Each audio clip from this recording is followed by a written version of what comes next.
Hello. Yeah, since day one of being on this channel, since running my website, transparency and being real about situations has always been super important to me. I feel the need to address the Gannett Peak accident and also just talk about my thoughts on what this channel will look like in the future. So first of all, I kind of just wanted to make it clear because I think there has been some confusion that I was with Jason when this accident happened. I was on Gannett Peak. It was a horrible morning. It was a horrible day. It continues to be extremely hard every day for myself, for his family, for everybody who loved Jason. As much as I have support in my life, I was on an island, very isolated once the fall occurred. And that's been incredibly difficult to try and process and deal with. And even as I record this, I'm still going through different kind of emotions around the entire situation, the entire accident. I've been really a shell of myself for the past 2 weeks. I think I have been putting the needs of others in front of my own, and I've been afraid to kind of address the situation.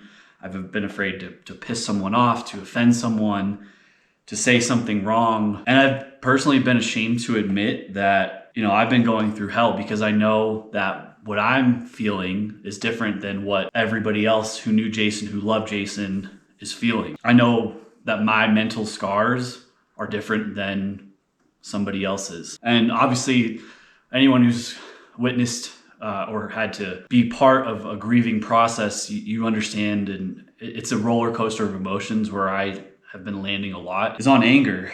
And that sucks to feel that way. But I'm just being honest of where I'm at these days. I know I have a lot of new eyes on me from Jason's community, his family, his loved ones, and the suffering that all of you have to continue to endure.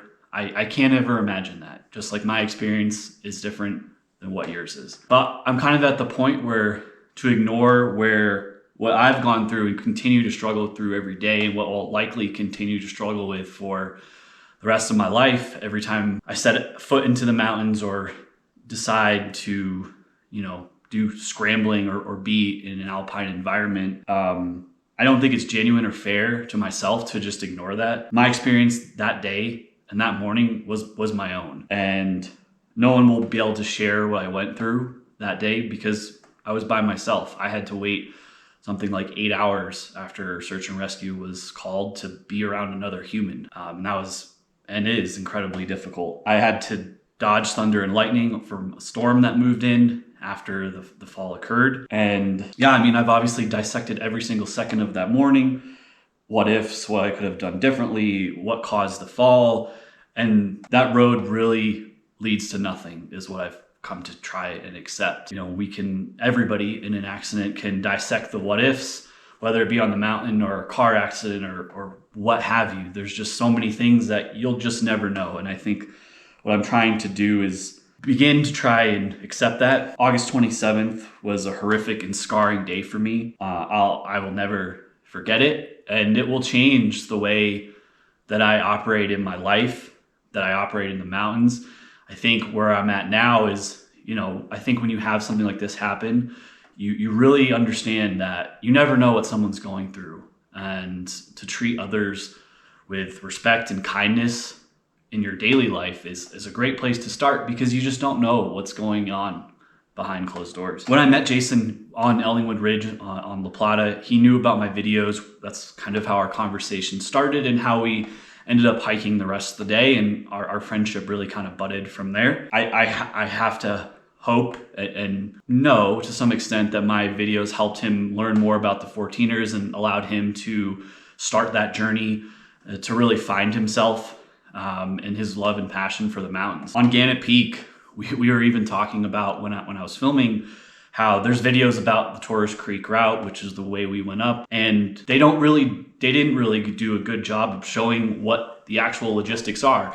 And no disrespect to those creators, I know everybody who makes content and videos about hiking is different, but what I really strive myself is to kind of be the average person and show people what the difficulties are, what to expect, what X factors are, and all of that. Because I truly feel that there aren't videos that really show how difficult and challenging that route is from the time you cross the Green River to the time you ideally are getting to the summit, and then having to go back down all of that. On my way out to Missouri to attend the funeral, I received a message from parents who their son was through hiking, or maybe still is, through hiking the Colorado Trail. And the message was something along the lines of that they were just so grateful to have my videos because they could kind of experience what their son was going through in the moment.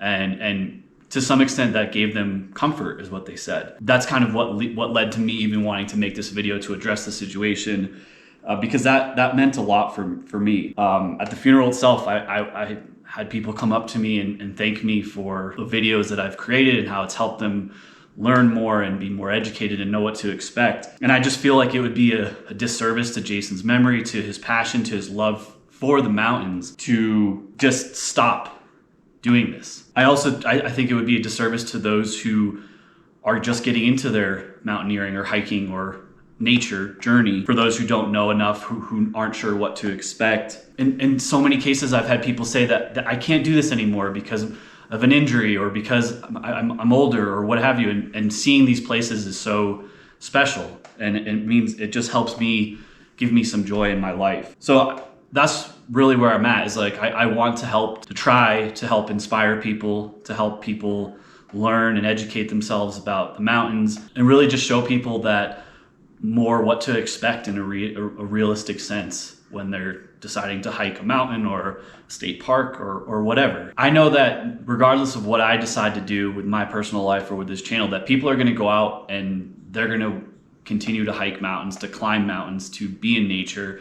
And I feel that if I can continue to try and help and reach as many people as possible so that they can know what to expect, to learn more, to understand the challenges of something, to see the beauty of something, that's just really, really important to me. I don't believe in letting fear control decisions. Now, that's not to say that what happened that morning is not going to have things change in the way that I operate outside. I still want to continue to push myself to pursue new objectives and hopefully try and inspire people along the way. For me personally, there's going to be less focus on, getting the perfect shot and getting all the angles, because that's just not as important as it was. It's still something that I want to make helpful videos and all of that, but safety has really moved up the list. It's always been very important to me, but it's just been very emphasized that safety is vital. I want to be my slightly negative, self-deprecating, dad joke funny, keeping it real self. I mean, that's, for those of you who watch for any kind of entertainment, that's why you're here, And I know that, but the magnitude of this accident and the randomness of it it's going to affect the way that I think about the mountains, I think about hiking for the rest of my life. I also know that every time that I set out the door in the future, there's going to be people who are angry. Others, like my wife and my family, will now probably be more afraid. If my pursuit of nature, of the mountains, is hard for you to watch or angers you, I understand that. I respect that decision. And you have the decision to not see my content, to unsubscribe, to unfollow, whatever you need to do. I know firsthand how cruel and random the mountains can be. This doesn't matter how much experience or preparedness or time in planning you've put into an objective, and I'll really never take that lightly ever again. But I just feel like living in fear or avoiding something because it could happen is just not the way I choose to live my life. I've seen time and time again in my personal life, lives being taken away far too soon with no logic tied to them. For those of you who have been watching or seeing my content since day one, or those of you who have joined along the way, I appreciate you all.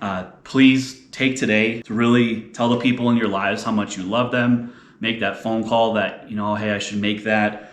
Touch base with someone who maybe you've lost touch with, and just tell them how much you love them, how much you appreciate them. Connect with that old friend, call your family, whatever it looks like for you. And if it's a community that you're lucky enough to be involved with, just really take this time to appreciate that. We all have one life, and I know we all know that, but when things like this happen, it really just makes it a bigger focus and puts it in higher perspective. So please be safe in your pursuit of happiness, whatever that looks for you. And I'm grateful to be able to say this and feel lucky to to be able to say this, but I will, of course, see you guys on the next adventure.